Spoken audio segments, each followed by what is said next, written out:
vous propose aujourd'hui d'aller dans le sud de la France et de rencontrer par téléphone Monsieur Jacques Cros. Ma première question, si vous m'autorisez, c'est quand on évoque l'Algérie, votre Algérie, qu'est-ce que ça signifie pour vous? Alors, quand je suis parti, c'était en mars 60, l'évolution des consciences avait été nette. Le mot d'autodétermination avait été prononcé par le général de Gaulle en septembre 59, mais on avait derrière nous un passé qui était cultivé par la France et par son système éducatif, de glorifier son empire colonial et son Algérie. C'était pas gagné dans les esprits que il fallait en finir avec le colonialisme et avec l'Algérie française. J'ai reçu mon affectation le jour exactement de mes 20 ans. Je suis parti 3 ou 4 jours après. J'ai instituteur, j'étais sorti de l'école normale, j'avais pris mon premier poste à la rentrée de septembre 59. C'était la première année où on ne rentrait pas le 1er octobre, mais le 15 septembre. Et j'avais fait 6 mois d'activité professionnelle quand j'ai reçu mon affectation pour partir en Algérie. J'avais des images telles comme nous les avait données à l'école. Je voyais un pays différent du nôtre quand même. Mais cette réalité c'est vraiment cristallisé quand j'ai débarqué. J'ai rapidement vu que ça n'avait strictement rien à voir avec la France. C'était traditionnel. On avait rendez-vous à Marseille au camp Sainte-Marthe. On embarquait 2 jours après sur un bateau qui nous amenait, alors pour moi à Oran, pour d'autres à Alger ou ailleurs, mais il y avait à peu près systématiquement tout le monde partait sur un bateau pour traverser la Méditerranée et débarquer en Algérie. On précise que vous apparteniez à la catégorie de ce qu'on appelle aujourd'hui les appelés du contingent. C'est ça. On les appelle les appelés du contingent et il y a une expression qui est employée, on dit les anciens d'Algérie. C'est ça. Ça veut dire qu'effectivement, 20 ans, qu'est-ce que vous connaissiez de la vie à 20 ans?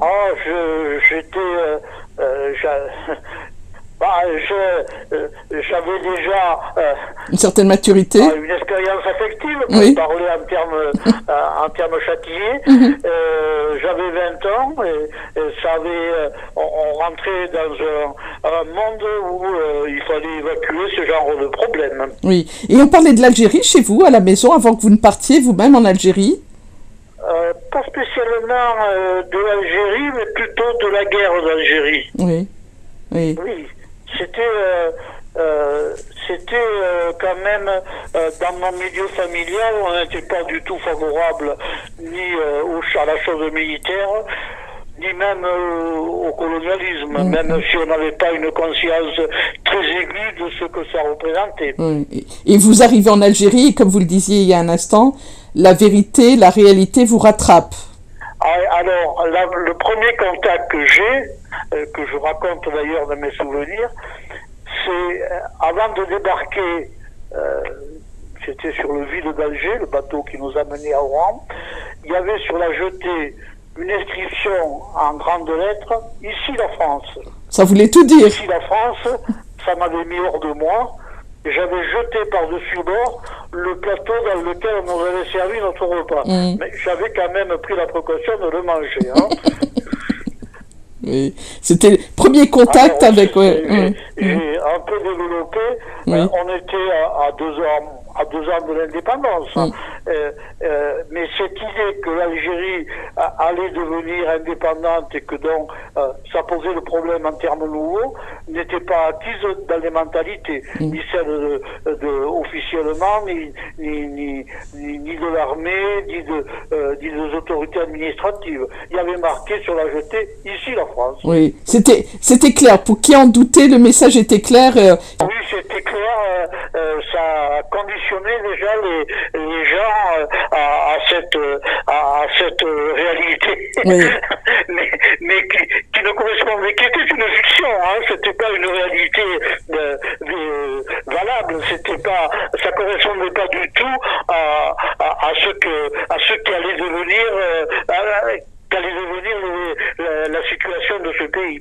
Très, très rapidement, là, entre le moment où on a été réceptionné à la sortie du bateau pour être amené dans le camp de transit d'Oran, là, avant notre ventilation dans les casernes où on était affecté, j'ai vu un Algérien avec un saroual, je ne connaissais pas le mot, mais un de ces pantalons bouffant, ouais. particuliers que je n'avais jamais vu en France, qui m'avait tout de suite marqué.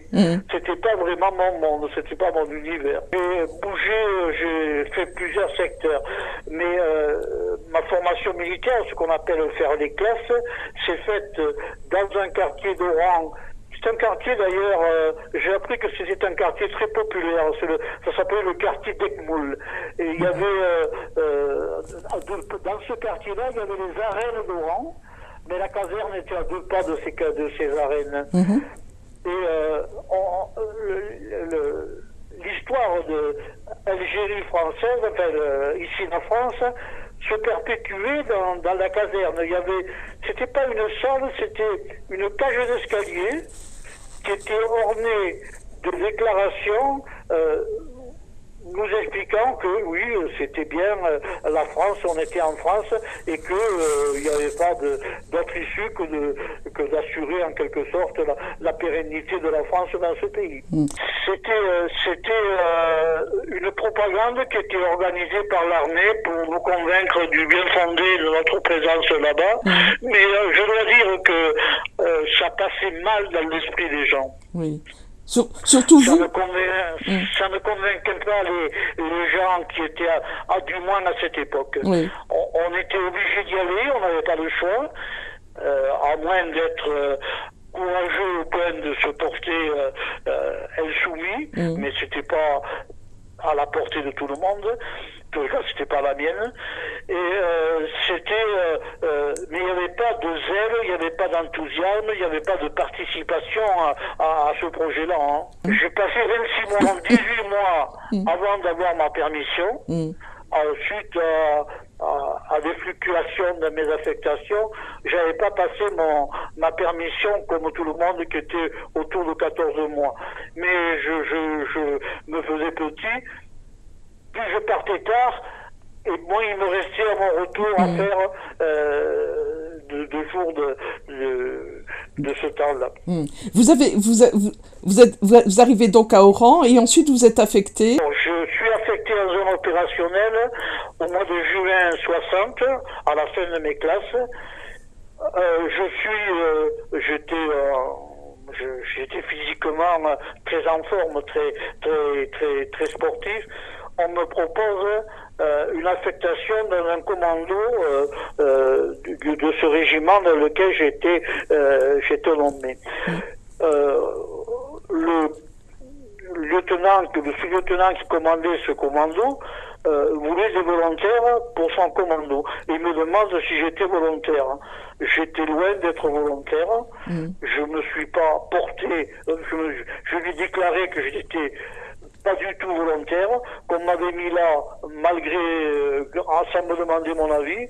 Alors il a refusé ma candidature, mon affectation dans son unité, et je suis resté dans un temps, ce qu'on appelle en section, c'est-à-dire j'avais pas de fonction particulièrement définie, je faisais ce qu'on me demandait, je montais la garde, je participais à des patrouilles, je gardais des prisonniers, je faisais les corvées, c'était pas, mais je n'ai pas accepté d'être, puisqu'on me demandait d'être volontaire, je pouvais répondre que je ne l'étais pas.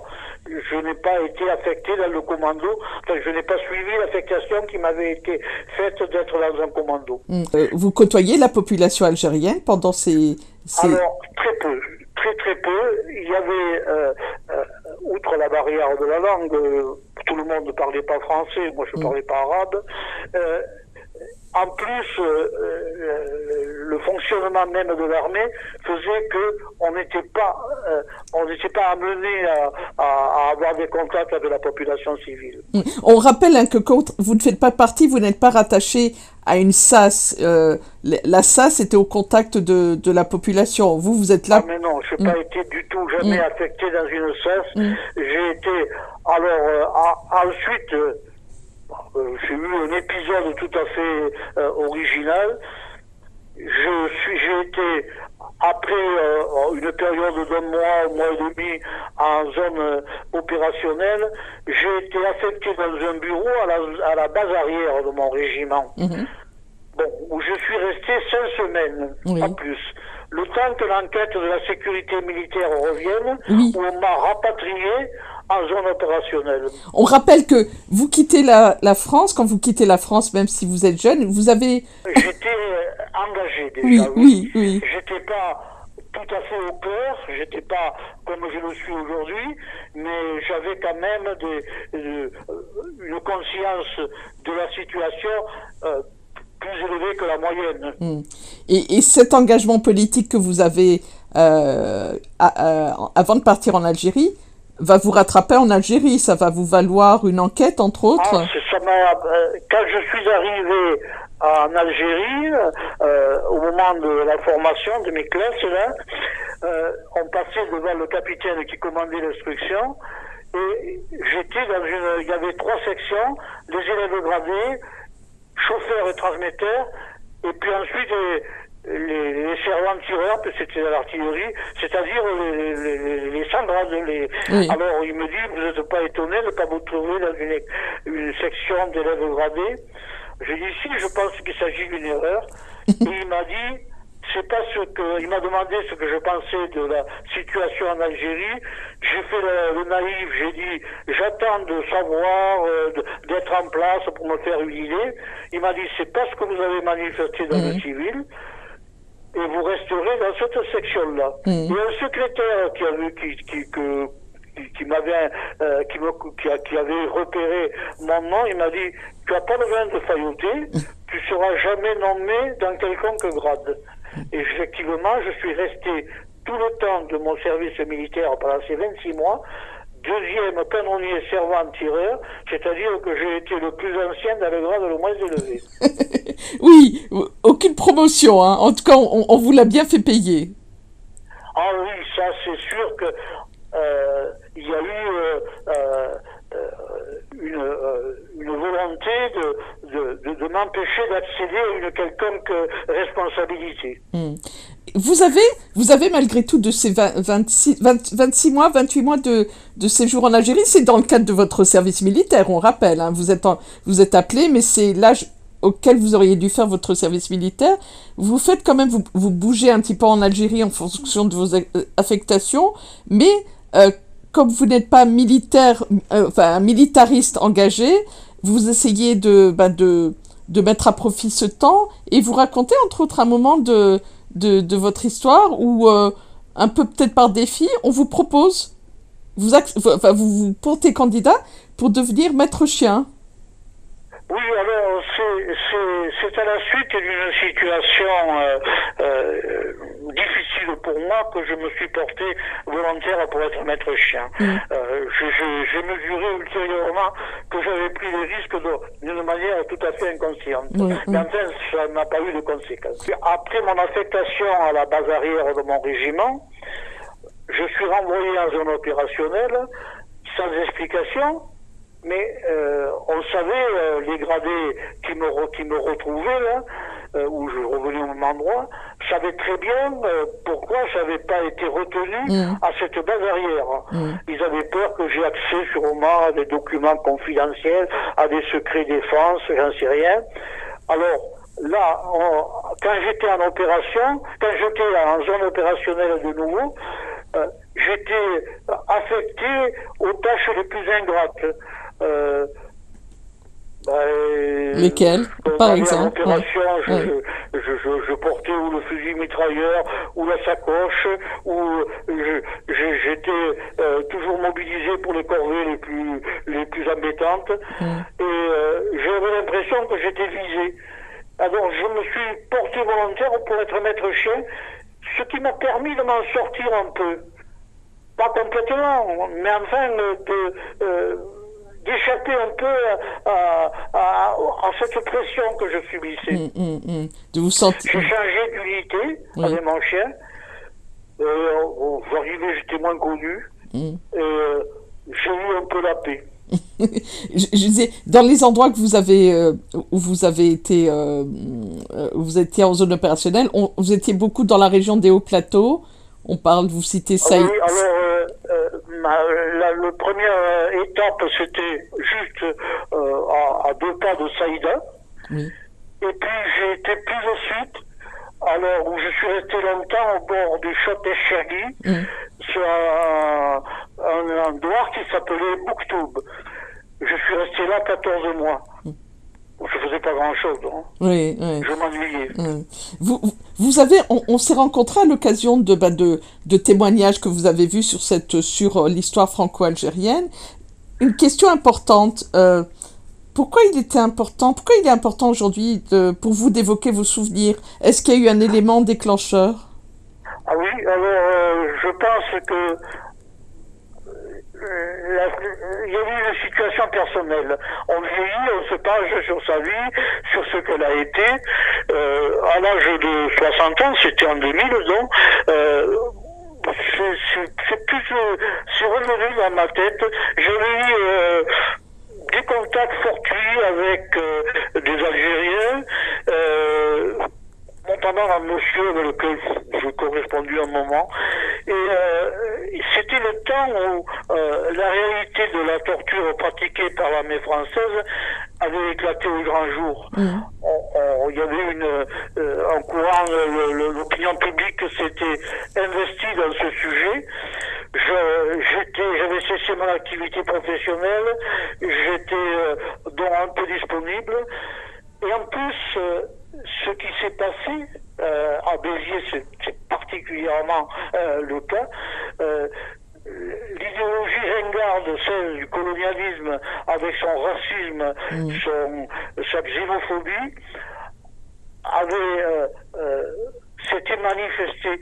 Alors, je me suis investi dans cette question de l'Algérie, et ma foi, j'ai trouvé des contacts intéressants, des contacts qui m'ont permis d'asseoir ma réflexion, mon jugement et mon combat aussi, contre le racisme, contre la xénophobie, contre l'islamophobie aussi. Je suis personnellement athée, mais respectueux des religions quelles qu'elles soient. Et on comprend de votre expérience, de l'écrit que vous avez eu la gentillesse de me transmettre sur vos souvenirs que j'ai lus, que vous n'avez pas publiés, que vos souvenirs, ils s'appellent d'ailleurs Souvenirs de la mascarade. Ça veut tout dire. Ah bon, il se trouve que ce que j'ai vécu, c'est une période, je dirais, j'ai appelé ça souvenir de la mascarade, mais c'était bateau ivre. C'est-à-dire que il était patent qu'on allait vers la fin de la guerre d'Algérie, vers l'indépendance du pays, et on continuait en ignorant ces choses-là. Alors c'était absurde. C'était une situation, je veux dire, qui heurtait la rationalité, qui heurtait le bon sens. On continuait à une fiction, alors que, visiblement, c'était joué. Oui. Vous parlez d'ailleurs... ça ressemblait à rien. Oui. C'était même... Et ça a été ponctué d'événements douloureux. J'ai vécu le putsch des généraux Félon en avril 61, qui était révélateur de la crise dans laquelle se trouvait notre système. Et deuxième élément important pour moi, ça a été la journée du 19 mars 62, où je n'ai entendu de mon séjour en Algérie autant de coups de feu que ce jour-là. Vous entendez des coups de feu, vous ne voyez pas particulièrement de choses de vos propres yeux, mais vous êtes témoin effectivement de ces exactions le jour de du cessez-le-feu, normalement, effectivement, qui est le 19 mars 62. Ouais. Ouais. Alors, moi, j'ai personnellement pas été amené à participer à des exactions. Ça a été fonction de la date à laquelle j'étais incorporé, des affectations que j'ai eues et des circonstances.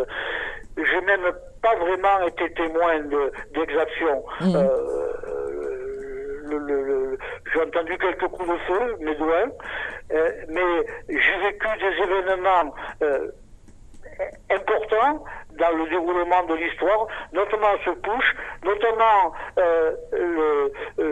la journée du 19 mars 62, je me trouvais à El Bayat, qui s'appelait autrefois Géryville. Et un troisième que je peux rapprocher à la même situation, c'est quand j'ai été libéré, j'avais fini mon temps, j'avais fini mes 26 mois, la traversée d'Oran, qui était à feu et à sang. On entendait des rafales d'armes automatiques, des coups je sais pas si c'était de mortier, de canon, j'en sais rien. Et si la ville était tenue par l'OAS. Et on a été obligé de partir en convoi, on n'avait plus d'armes. Un astrac devant, un astrac derrière, un hélicoptère au-dessus. On n'a pas pu embarquer dans le port d'Oran. On est allé embarquer à Merzel-Kébir en faisant le tour de la montagne du mur Djedjo qui domine le port d'Oran. Mais on ne pouvait pas embarquer dans le port d'Oran, c'était trop dangereux. C'était une situation en fait explosive qu'on a vécue, mais en même temps absurde. Absurde parce qu'il n'y avait pas d'autres perspectives que ceux qui s'imposaient, quoi. L'indépendance et la paix. Dans ce que vous dites, je comprends, je devine un petit peu ce que vous pensez de ce qu'on appelle aujourd'hui les nostalgériques, tous ces gens-là nostalgiques de cette époque révolue. Alors, ces nostalgériques, c'est absurde leur position. S'ils avaient voulu rester en Algérie, qui au fond, je conçois, moi, que ça pouvait être leur pays, comme moi, la France, c'est le mien, mais il aurait fallu d'autres rapports entre les communautés que ceux qui prévalaient, et ils pouvaient très bien rester dans une Algérie indépendante sur la base des rapports d'égalité, qu'on soit d'origine maghrébine ou d'origine européenne. Mais c'était pas leurs idées. Leurs idées, c'était ce qui était sous-jacent au colonialisme, le racisme, la supériorité de l'Européen sur le Nord-Africain, et ça pouvait pas marcher. Et ces gens-là nous resservent cette littérature, dans le contexte de crise sociale que nous vivons aujourd'hui. Et y compris, ça se trouve chez des petites gens, hein. Oui. Chez des gens pas forcément situés en haut de l'échelle sociale. Ils jouent mais moi, je suis dans une région où on a connu un peu l'équivalent. On est dans une région où on avait une forte immigration espagnole. Mais chez moi, quand un glas sonnait, on demandait qui c'est qui était mort, personne en espagnol. Ça donnait bien le sentiment de chauvinisme, de position très fausse, très dangereuse même. Et aujourd'hui? Alors, ces gens-là, ces nostalgériques-là, ils s'appuient sur cette...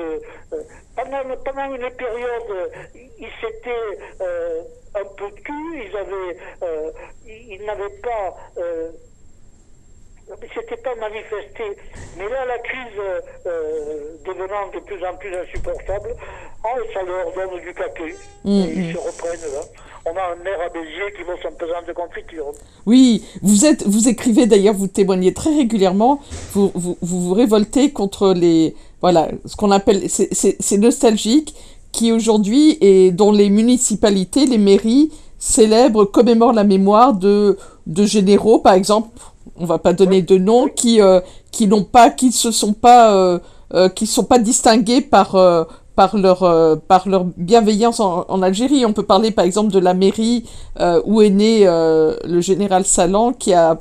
Ah oui, assez récemment, il y a eu dépôt d'une plaque d'Antal Limérique du général Salam, qui au fond ne faisait que continuer en tant que l'OAS la période antérieure qui était celle du colonialisme. Il était cohérent d'une certaine manière, mais sauf que la réalité était ce que j'ai dit tout à l'heure. C'était plus tenable. Ni tenable d'ailleurs pour les Algériens, ni tenable aussi pour la France et pour ces Français. À 20 ans, partir déroyer en Algérie, mais ça n'avait pas de sens. Ça n'avait pas de raison d'être, ça n'avait pas de justification quelconque. Quand vous rentrez en France, donc après tous ces mois passés en Algérie, est-ce que vous mettez un voile sur l'Algérie? Quand j'ai fini mon service militaire, que je suis revenu à la vie civile, j'avais 22 ans, et en fait la vie devant moi.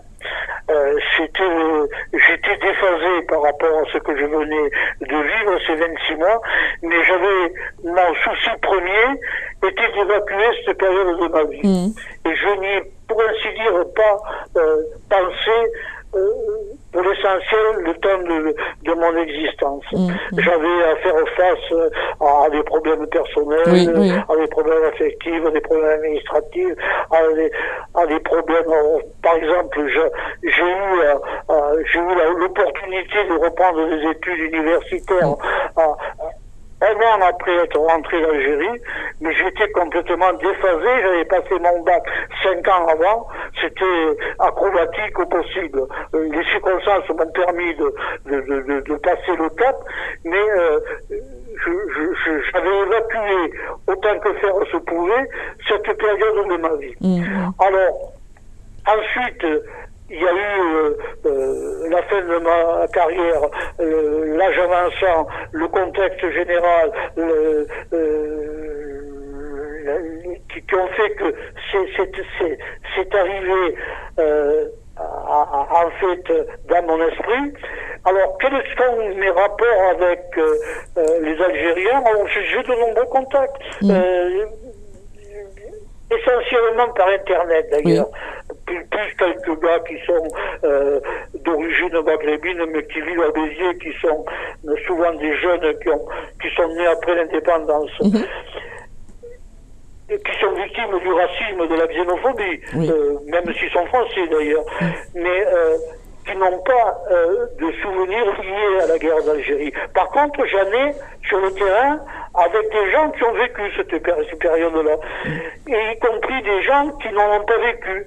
Il y a des gens j'ai des contacts qui sont plutôt amusants, des jeunes qui connaissent par exemple le village de Bouctou où j'ai été cantonné 14 mois, qui veulent savoir quelle était la situation au temps de l'occupation française. Bon, il y a 60 ans de ça. Mais il y en a d'autres qui sont plus intéressants, qui sont avec lesquels on échange sur la situation du temps de la guerre et la situation du temps d'aujourd'hui. C'est riche, c'est intéressant. Oui. Et êtes-vous retourné en Algérie depuis toutes ces années? Je n'ai pas eu l'occasion d'y retourner. Je crois que je le ferai sans retourner. J'aurais eu envie de revoir les endroits où je suis passé. Mais par contre, vous avez un point de vue, autant on parlait tout à l'heure effectivement de votre point de vue vis-à-vis des nostalgériques, vous avez votre point de vue aussi par rapport aux harkis. Alors, les harkis, c'est une situation complexe. Je les ai pratiquement assez peu côtoyés. Dans mon unité à Bouctou, je suis donc resté 14 mois, il y avait une harka, je crois qu'ils étaient une trentaine. Le gars qui le commandait, c'était un gars que j'ai eu l'occasion de recevoir chez moi, là, après vous, mais on appelait du contingent comme moi, sauf qu'il était gradé, lui. Et j'avais pas de contact avec eux, pas de dialogue. Une fois, j'en ai eu un. Je crois que j'ai été surpris. Il me situait à peu près. Il me situait à peu près. par rapport à mon engagement pour l'indépendance. Ils se sentaient pas très à l'aise, mais en même temps, ils cherchaient des échappatoires pour... alors, ils faisaient de l'antisémitisme. Ça m'a surpris d'ailleurs. Mais sur le fond des choses, ce que je pense, c'est que c'était des victimes eux aussi.